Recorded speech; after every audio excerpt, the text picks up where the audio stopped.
The local sheriff had been paid to turn a blind eye. I was right there when he paid the guy off. The guy assured us that everything was taken care of, you know. At first, the evening went well. The place was mobbed. King's Court was mobbed, had all kind of money. I mean, we were making all kind of money. But when the night was in full swing, something went terribly wrong.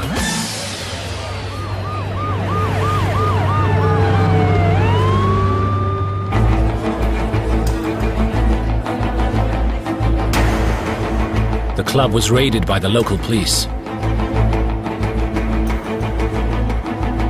And Sonny, who refused to provide identification, was taken to jail.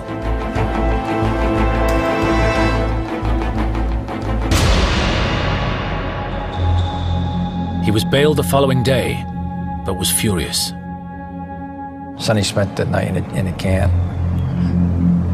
He wasn't too happy the next day, believe me. He wasn't too happy the next day. Sonny Black was convinced there must have been a rat.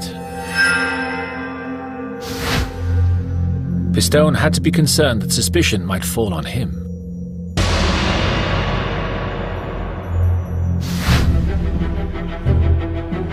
But as the crew flew back to New York, there was further cause for concern.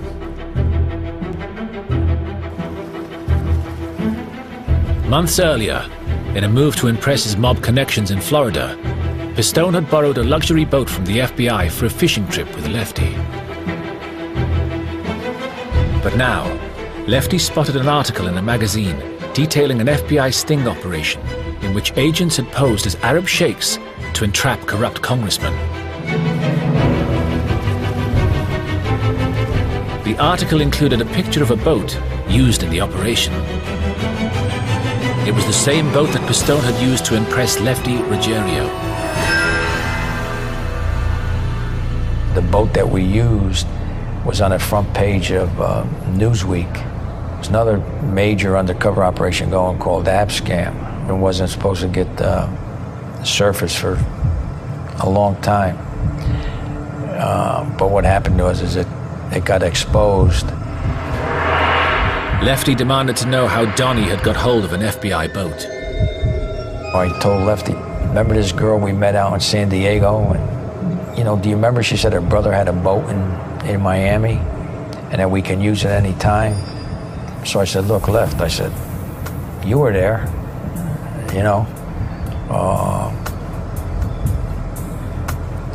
Even if it is a government boat, they were after, you know, they're after the politicians. They weren't after us. They never came after us. So I got away with that one.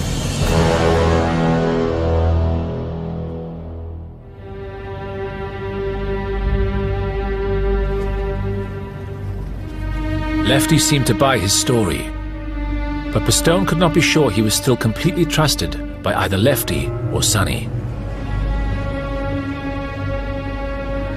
But then any doubts he might have had disappeared when Pistone was given an astonishing vote of confidence from Sonny Black.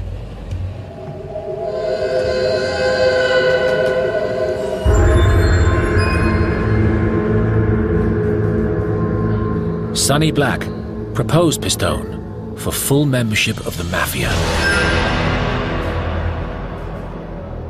We had to go to every captain in the family and say, hey, I'm going to propose Donnie Brasco.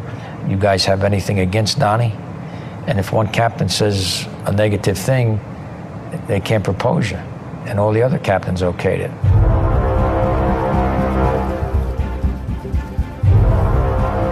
As a made man, it would be like a letter of introduction to some of the most powerful mobsters in America. Pistone would have much greater access to other parts of the Mafia and some of their most closely guarded secrets.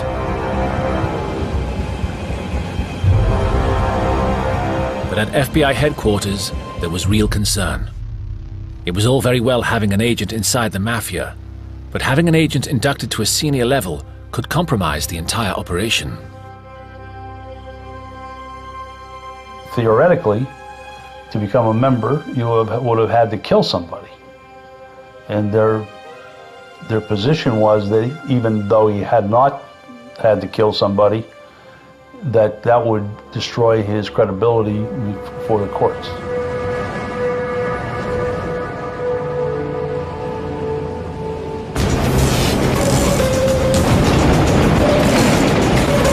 And dramatic events within the Bonanno family power structure increased concerns in the FBI.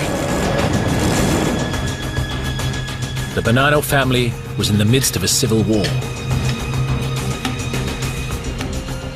And Sonny Black was right at the forefront of it. It had begun 2 years earlier, when Sonny Black had taken part in the murder of the boss of his own family, Carmine Galante.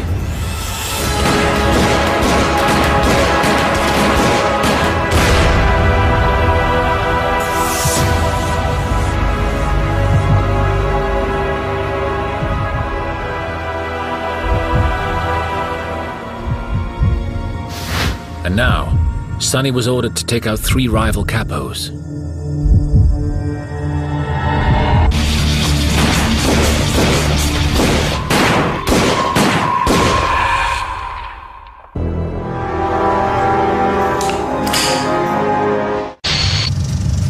Now that this war was going on, this is the first time everybody's carrying a gun now. Sonny Black gave me a gun to carry,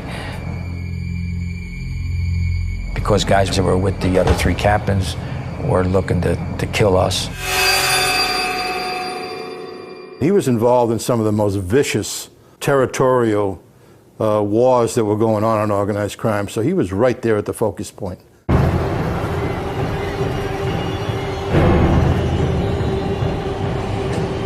And then, Sonny Black put Pistone in a position the FBI had been desperate to avoid. Sonny ordered Pistone to track down a rival mobster, Bruno Indelicato, and kill him.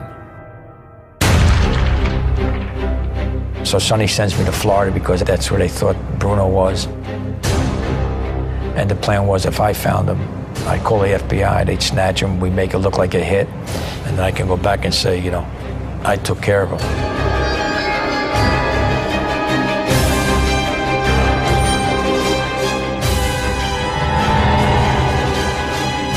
But the FBI decided it was far too dangerous and ordered Pistone to pull out of the 6-year operation.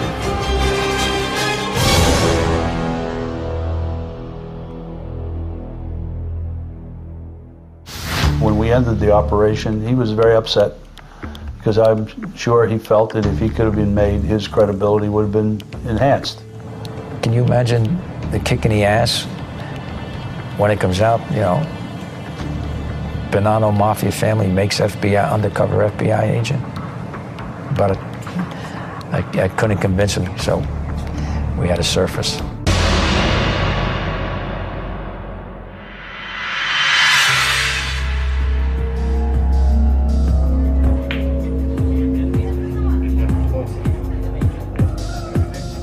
Two weeks later, with Pistone safely out of the way, Sonny was visited at his club by FBI agents. The agents presented a picture of the 3 of them with a 4th man, one of their most trusted crew members. You know this man as Donnie Brasco. He is, in fact, an FBI agent. And Sonny said, well, if I see him around, then now I'll know. I mean, he really didn't believe it. But eventually, Sonny Black began to accept the truth, and the FBI watched as he retreated to his pigeon coop to think over his options. He realized that if Donnie Brasco were an undercover agent, then, as the man responsible for bringing him into the Mafia, he was sure to be killed. The FBI offered him protection. All he had to do was come forward. He said no. He knew what the results might be, but he wouldn't betray his oath. He decided to go down at the end, and he knew pretty much that he was on a hit list. 2 weeks later, Sonny Black was called to a meeting. I didn't want to see him get killed, but, you know, he brought it upon himself. You know, when the agents went to talk to him, he could have easily called them later on and said, look, I'm coming in, you know. What kind of deal can I make?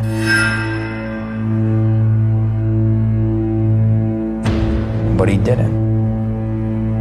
He was a real man and he was a real gangster. And that's how we left it. I said, you know, when you see those pigeon coops on the top of Sonny's apartment building getting torn down, he's dead.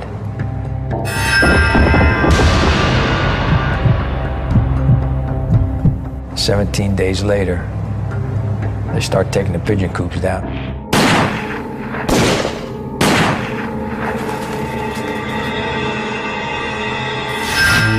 That's when they killed him.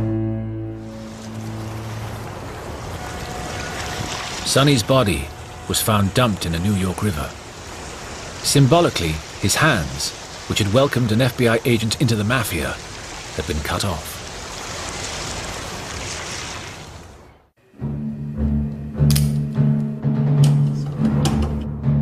The mob now closed in on anyone who had been involved with Donnie Brasco. They killed Sonny Black. They killed Tony Mira. They killed Jilly. Did I want to see him get killed? No. Would I rather have him gone to jail? Yeah.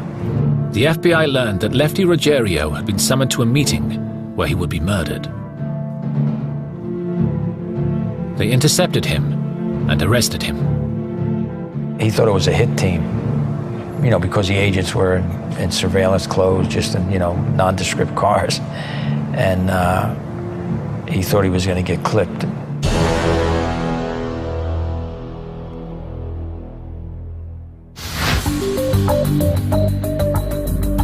With Pistone now out of the firing range, the FBI used his information to go after hundreds of mafia members.